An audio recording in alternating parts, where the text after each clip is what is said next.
Hello, friends. Compliments of the season. This is Pastor Michael Oladejo from RCCG Faith Chapel, Orleans, Ontario 3. And this is the word of encouragement for this week. We continue with our series on perseverance. Okay, so we still continue with the power of perseverance. So 2 weeks ago, I started by establishing the fact that the first power of perseverance is that it strengthens our faith. It strengthens our faith. The second one is that it brings maturity. We grow stronger with each step of endurance. Okay. So number 3 is that it secures victory. All right.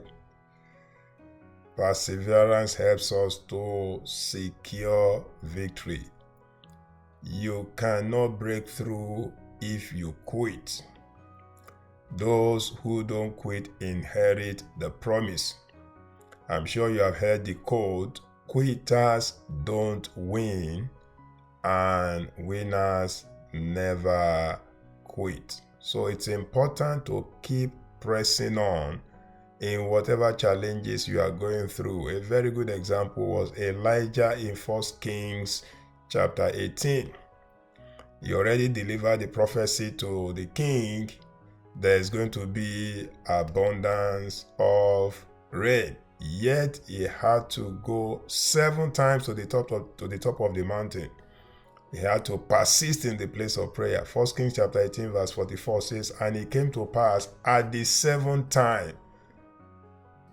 Suppose he had quit at the 6th time. He kept on at it. He was persistent until the rain came down. Another example is the widow in Luke chapter 18. The widow in Luke chapter 18 kept on, troubling the judge to avenge her of her enemies. Actually, Jesus Christ told that parable to teach us the power of perseverance. In the place of prayer, you must be willing to persevere until you see the change.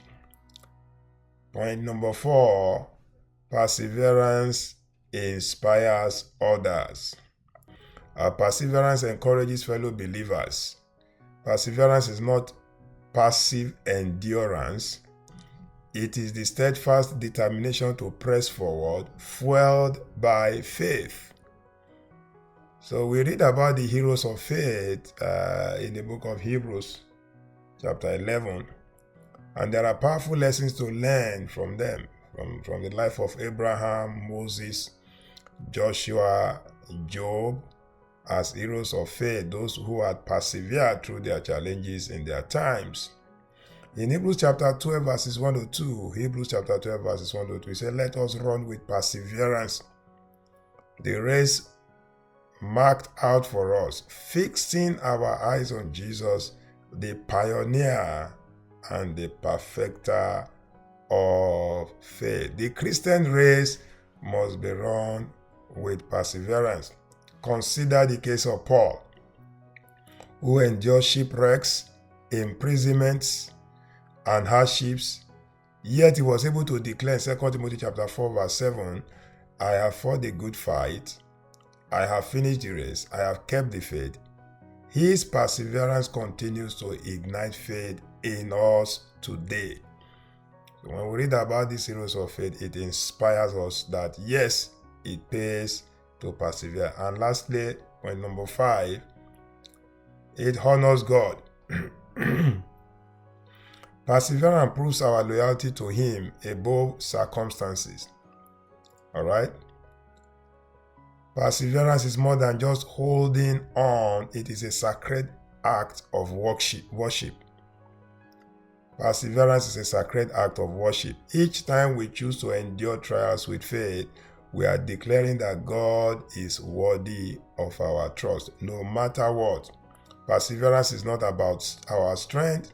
It's not only about our strength.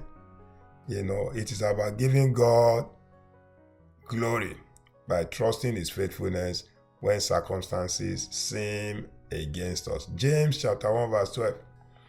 James chapter 1 verse 12. Blessed is the one who perseveres under trial, because having stood the test, that person will receive the crown of life.